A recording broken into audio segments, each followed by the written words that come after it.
Tour Historic Clifton Park, Part 2, Sites on the National Register of Historic Places. Hi, this is Regina Berry with the Clifton Park Half Moon Public Library. Last month, we took a brief tour of 6 of the most historic places in our community. This month, we will look at 6 more important historic sites. These properties are all on the National Register of Historic Places, which we learned in Part 1 is the federal government's official list of districts, sites, buildings, structures, and objects deemed worthy of preservation for their historical significance. First stop on our tour today is the Clifton Park Center Baptist Church and Cemetery at 713 Clifton Park Center Road. This church congregation was established in 1794 by licensed preacher Abijah Peck as the First Baptist Church of Half Moon. As the congregation grew, a new brick church was built in 1837 and the name changed to First Baptist Clifton Park. The church building, seen here about 1900, was a rectangular gable-roofed brick church in a simple, functional Greek Revival style. The floor in the sanctuary opened to reveal a large tub where members were immersed during baptism ceremonies. The building witnessed many baptisms, weddings, and funerals in its time, but by 1990 was no longer in use, replaced by a larger church next door. The church and cemetery were listed on the National Register of Historic Places in 2004. In 2018, in a controversial decision, the congregation had the old building demolished. Town officials and the Town Preservation Commission were joined in their dismay over the loss of this piece of old Clifton Park history.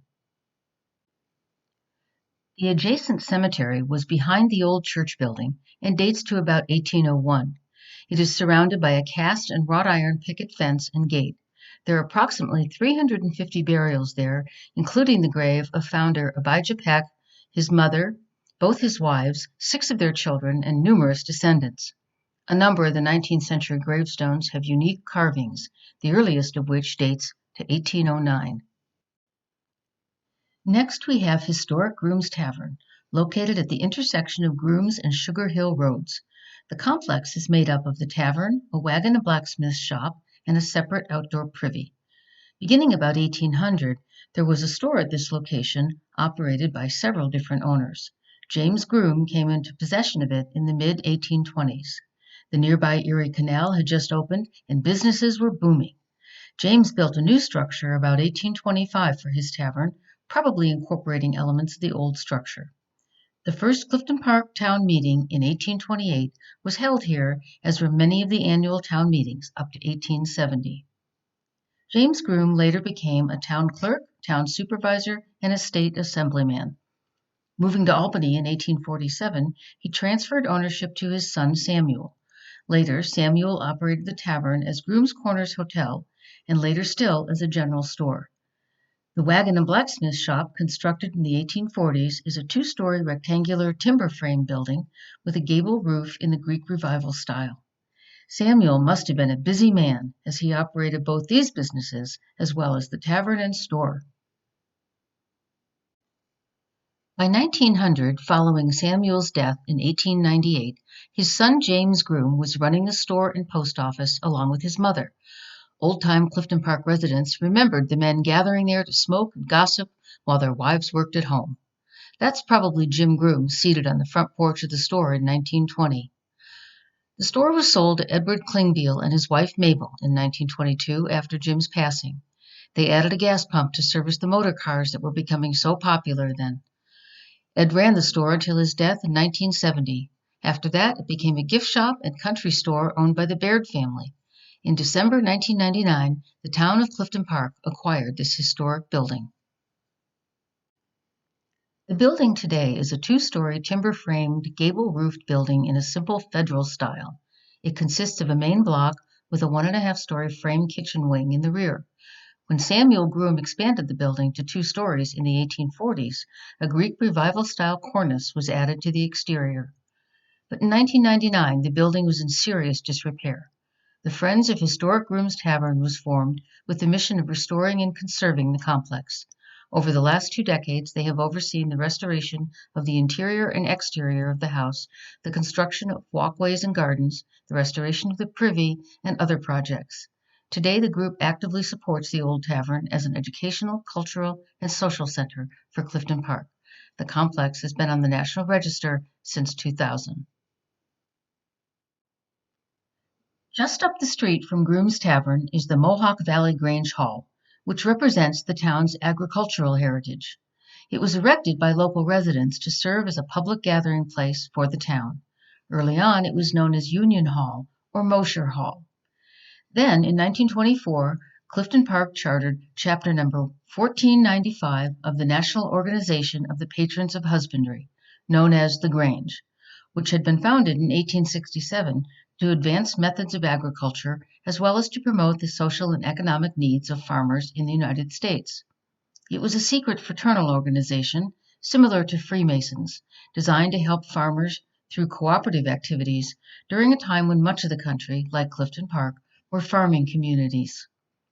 Over the years, this building was a major social hub, the scene of many town meetings, lectures, concerts, spelling bees, Boy Scout meetings, fundraising suppers, barbecues, flower shows, antique fairs, plays and pageants, and much more.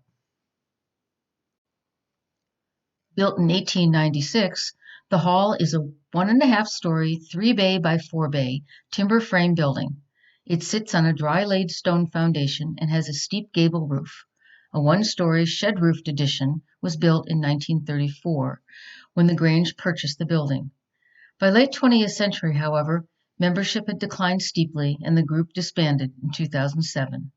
The town of Clifton Park purchased the building for $1 in order to preserve our agricultural past, and it was placed on the National Register in 2012. It is now part of the Grooms Tavern complex and supported by the Friends Group as well.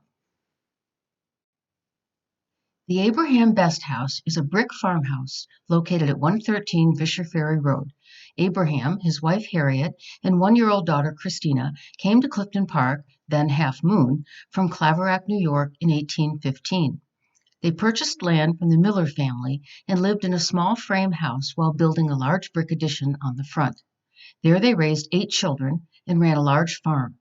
Abraham had red hair and quite a temper by all accounts. He had several run-ins with the law and with the Amity Reformed Church, even being jailed for assault in 1865. He may have been suffering from dementia, which was little understood then. At his death in 1871, the house passed to his son Abraham Jr., who lived there until his death in 1906. The home is a 2-story, 5-bay wide federal-style brick building. It has a 1.5-story rear kitchen L. The house sits on a limestone foundation, and the front block has a side gable roof and interior end chimneys. The house was renovated in the 1940s. The front facade features a second-floor Palladian window, which is a 3-part window composed of a large arched central section flanked by 2 narrower, shorter sections having square tops. This lovely house is also the home of our town historian, John Scherer. He can truly say that he lives in the best house in Clifton Park.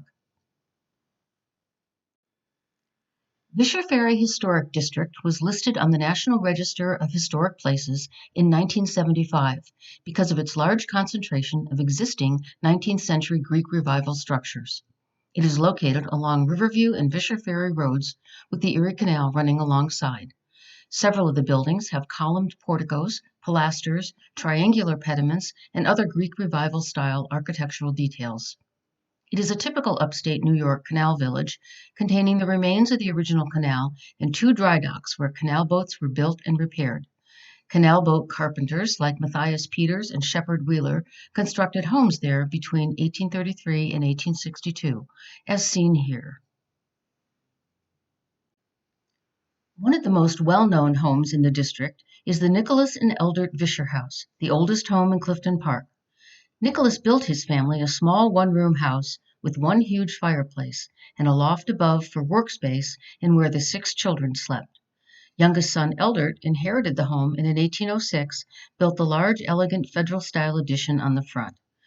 Eldert had started the ferry service across the Mohawk about 1790 and also ran a grist mill nearby that is said to have supplied the troops with flour at the Battle of Saratoga in 1777.